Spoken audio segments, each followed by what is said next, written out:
so lonely. अस्सलामुअलैकुम students, welcome back to team teaching. और आज हम करने जा रहे हैं chapter number 2 system of real numbers exponents and radicals. उसका एक्सरसाइज 2.7 ये हमारे पास एक्सरसाइज जो है पेपर्स में इम्पॉर्टेंट है। ये हमारे पास इसमें से इस एक्सरसाइज में से बहुत सारे सवाल जो है हमारे पास पार्ट बी में हमेशा आते हैं। ठीक है, ऐसा हम क्वेश्चन नंबर 1 देख लेते हैं कि एट हमारे पास है 1/3 मल्टीप्लाई बाय 36 अपॉन में क्या है हमारे पास 1/2। ठीक है, ये हमारे पास सवाल है पेज नंबर 45 पे। पेज नंबर 45 पे हमारे पास टेक्स्ट बुक बोर्ड के पेज नंबर 45 पे एक्सरसाइज 2.7 जो है उसका पहला सवाल है। ठीक है, ये सवाल तो बहुत ईजी है, काफ़ी बच्चों को आते भी होंगे और जिनको नहीं आते उनको हम बिल्कुल ईजी वे में समझाते हैं कि हमारे पास ये सवाल दिया गया है। ठीक है, एक हमारे पास है 1/3, ये हमारे पास है क्या है 1/3। ठीक है, हमें इसे क्या मालूम करना है, 8 का क्यूब मालूम करना है। ठीक है, और ये हमारे पास स्क्वायर में तो हमें 36 का स्क्वायर मालूम करना है। ठीक है, बहुत ईजी है।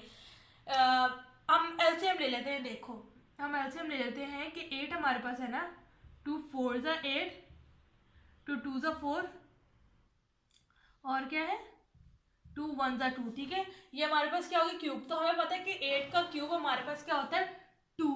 ठीक है, तो हमने लिखा 2 हमारे पास 3 है, ये हमारे पास 3 है तो हमने 3 लिख दिया और 1/3 एज इट इज ऐसे ही आ गया मल्टीप्लाई। ठीक है, अब हम देख लेते हैं 36 का स्क्वायर कैसे आ सकता है। तो हम इसको मैनुअल करके देख लेते हैं। 36 हमारे पास यूँ, अब हमें पता है 36 जो है वो 6 से टेबल में आता है, तो हम करेंगे 6 6 ज़ा 36, ये हमारे पास स्क्वायर आ गया। ठीक है, तो हमने इसको लगाया 6 स्क्वायर 2 लगाया ऊपर और 1/2 एज इट इज ऐसे ही आ गया। ये 3 से 3 कैंसिल, 2 से 2 कैंसिल। ठीक है, तो हमारे पास क्या आंसर आ गया 2 मल्टीप्लाई बाय 6 हमारे पास कितने हो गए 12। तो ये हमारे पास आंसर हो गया। इसी तरह हमारे पास दूसरा सवाल है 64 है। ठीक है, और उसके हमारे पास क्या है -1/6। ठीक है, ये सवाल भी हमारे पास बहुत इजी है। ये सवाल अक्सर औकात जो हमारे पास एमसीक्यूज में आते हैं। ठीक है, और ये बहुत इजी सवाल है, तो हम इसका एलसीएम ले लेते हैं। ठीक है, हमारे पास ये पता है कि 6 है ना, हमने 64 इसको इस तरह पुट करा, क्या होता है 2 3 ज़ा 6, 2 2 ज़ा 4।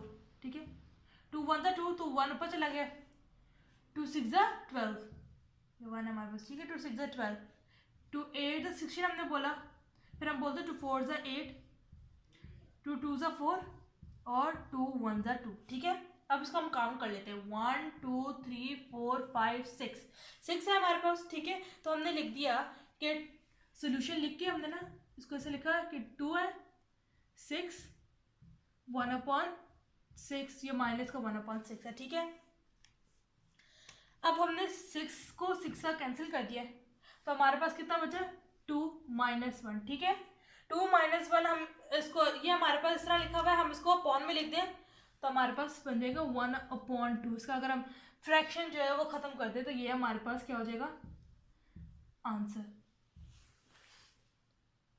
सो हमारे पास सवाल 3 हमारे पास क्या है 256 अपॉन एक्स का स्क्वायर और उसके ऊपर क्या है 1/2। अब हम देख रहे हैं कि यार पहले 2 सवाल हमारे पास जो बहुत इजी आया था, क्योंकि उसके अपॉन में कुछ भी नहीं था, लेकिन हमारे पास नीचे अपॉन में क्या आ रहा है एक्स स्क्वायर, तो इससे हमें कुछ फ़र्क नहीं पड़ना चाहिए, क्योंकि ये हमें एक्स स्क्वायर कुछ भी नहीं कह रहा। ठीक है, तो हम देखते हैं, हम ऊपर का हल करना शुरू करते हैं। ठीक है, तो हम हल क्या करते हैं कि 256 जो है वो किसके टेबल में आता है। इसके लिए आप लोगों को क्या ज़रूरत है, सबसे पहला टेबल का अच्छा होना आपके लिए बहुत ज़रूरी है। अगर नहीं भी आता, अगर आप लोग कैलकुलेटर लाओ है तो आप कर सकते हैं। सो आपके पास जो है वो टेबल का अच्छा होना ज़रूरी है। अगर नहीं है तो हम इसका एलसीएम ले लेते हैं। देखो, ये हमने एलसीएम ले रहे हैं हम इसका 256। ठीक है, 256 का हमने एलसीएम लेना है, तो हमें पता है 16 ज़ा कितना होता है 256, 16 1, तो हमारे पास ये 2 आ गया हमारे पास 2। तो हम क्या करते हैं कि 16 2 दफ़ा हमारे पास आया, हमने इस तरह लिखा ऐसे बनाया और 1/2 और एक्स का स्क्वायर हमारे पास एज इट इज ऐसे आया। ठीक है, अब ये इस 2 से ये वाला 2 इस 2 से ये वाला 2 कैंसिल हो रहा है और ये वाला 2 भी कैंसिल हो रहा है।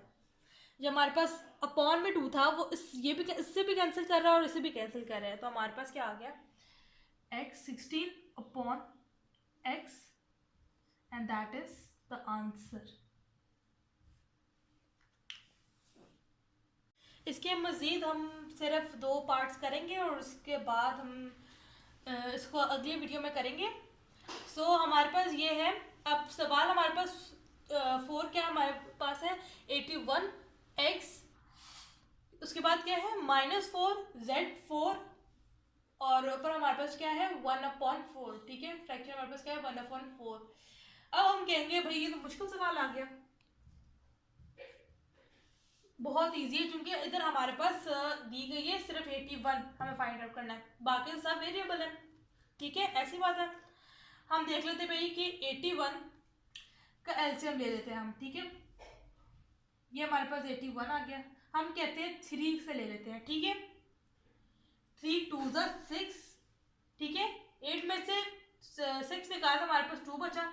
ठीक है, तो D21 हो गया। तो हम बोलते हैं 3 7 21, 3 9 27, 3 3 9 और 3 1 3। ठीक है, हमारे पास हल हो गया। अब 1 2 3 4 ये हमारे पास कितने 4, हम लिख लेंगे 3 4। ठीक है, x -8 z4 और कितने हो गए हमारे पास 1/4।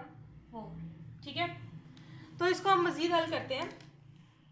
ये जो हमारे पास बाहर है, ब्रैकेट के बाहर है हमारे पास, तो ये 1/4 है, वो सबके साथ जाके क्या होगा मल्टीप्लाई। ठीक है, तो हम इसको कर लेते हैं 3 4 मल्टीप्लाई बाय 1/4।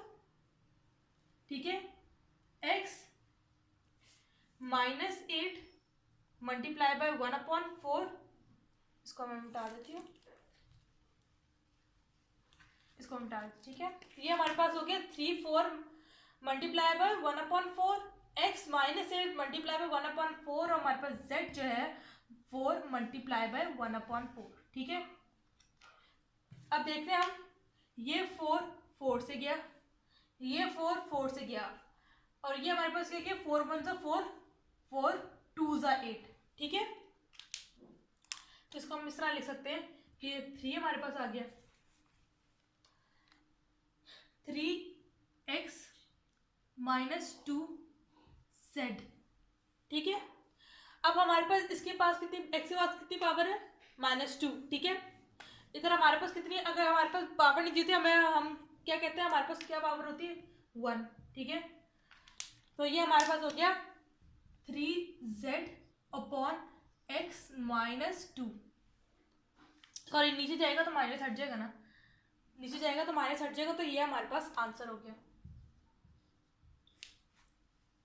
अब ये हमारे पास जो है लास्ट सवाल है स्लाइड का 5 हमारे पास है 27 power 2n/3 multiply by 8 power -n/3 और इस अपॉन 18 पावर -n/2। ठीक है, अब इसको हम उसी तरह से हल करते हैं। हमने इसका का सोल्यूशन निकाला। ठीक है, 27 देख लेते हैं हम लोग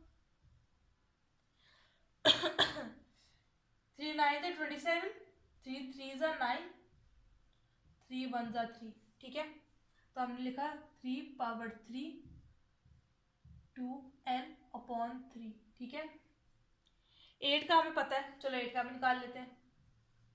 2 4 8, 2 2 4, 2 1 2, तो हमारे पास 3 आ गया। तो हम लिखेंगे मल्टीप्लाई बाय 2 पावर 3 -n/3। ठीक है, अपॉन में अब 18 निकाल लेते हैं हम लोग। 18 मैं ब्लैक मार्कर यूज कर लेती हूँ। हम लोगों ने 18 निकाल लिया। ठीक है, तो ये 18 हम बोलेंगे 2 9 18, 3 3 9, 3 1 3। ठीक है, ये दोनों पेयर बन रहे और ये सिंगल है हमारे पास। ठीक है, तो हम इसको यूँ लिख लेते हैं 2 मल्टीप्लाई बाय 3 की पावर 2 -n/2।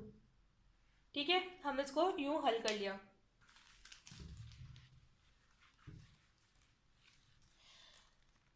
फिर हम देखते हैं कि ये 3 इस 3 से कैंसिल है, ये 3 इस 3 से कैंसिल है, और ये 2 इस 2 से कैंसिल है। तो हमारे पास वैल्यू क्या बनी? वैल्यू हमारे पास बनी, इधर लिख रही हूँ मैं, 3 2n multiply by 2 minus n upon 2 multiply by, हाँ चूंकि ये दोनों उस पर फॉल कर रही है, ब्रैकेट था, तो हम लिख लेते हैं -n मल्टीप्लाई बाय 3 -n। ठीक है, हमने ये लिख ली वैल्यू। अब हम कहते हैं यहाँ पे भी 3 और यहाँ पे भी 3, हमने यहाँ पे नेगेटिव है, ऊपर जाके क्या हो जाएगा? पॉजिटिव हो जाएगा। तो हम लिख ले 3 2n plus n multiply by 2 minus n। अगर कुछ नहीं होता हमारे पास पावर 1 होती ना, ये हमने ज्यूम किया हुआ। फिर हम प्लस लगाएंगे, ये हमारे पास आएगा n अपॉन, हम इसको ऊपर ले जाएंगे तो ये बन जाएगा हमारे पास n अपॉन, ये 1 हो जाएगा। ठीक है, हमारे पास अब हो गया 2n और प्लस n, हमारे पास क्या हो गया? 3n। ठीक है, मल्टीप्लाई बाय 2, ये माइनस n ये है, तो हमारे पास हो गया, इसको हमने मर्ज कर लिया, हमने एक से लिख लिया, तो हमारे पास ये आ गया, और 1 1 नीचे 2 हो गया। ठीक है, तो हम इसको इस तरह लिख सकते हैं कि 3/3n, ये मल्टीप्लाई हो रहा है, ठीक है, नीचे जाकर डिवाइड हो जाएगा, क्योंकि हमारे पास नेगेटिव साइन है ना, तो हम इसको इस तरह ले देंगे, इसको नीचे जाके यहाँ पे मल्टीप्लाई होगा, नीचे जाके डिवाइड हो जाएगा, और ये हमारे पास ये वैल्यू हमारे पास जो है वो पॉजिटिव बन जाएगी। तो ये हमारे पास हो गया 2n/2, ये हमारे पास आंसर आ गया। ये हमारे पास एक्सरसाइज 2.7 के फर्स्ट 5 सवाल जो है वो हमने आज कंप्लीट करे हैं। इससे आगे हम मज़ीद जो है वो 6 से 10 तक कंप्लीट करेंगे, मतलब 14 तक। तो देखिए आप, और अगर कोई सवाल है तो पूछें, इसे मैं इसकी इंट्रोडक्शन वीडियो भी बनाऊंगी, मज़ीद आपको हेल्प हो जाएगी। और ये बहुत इजी सवाल है, तो ये हमारे पास सिर्फ MCQs के लिहाज से ही आते हैं, या कभी कभार जो है, कभी कभार हमारे पास सेक्शन बी में भी आ जाते हैं। तो ज़्यादातर ये सवाल जो हमारे पास MCQs में आते हैं, और ये इम्पॉर्टेंट है MCQs के लिहाज से, और कभी कभार जो है वो सेक्शन बी में भी आ जाते हैं। तो इस एक्सरसाइज 2.7 तो ख़ास तौर पे हमारे पास इम्पॉर्टेंट है चैप्टर नंबर 2 के लिहाज से।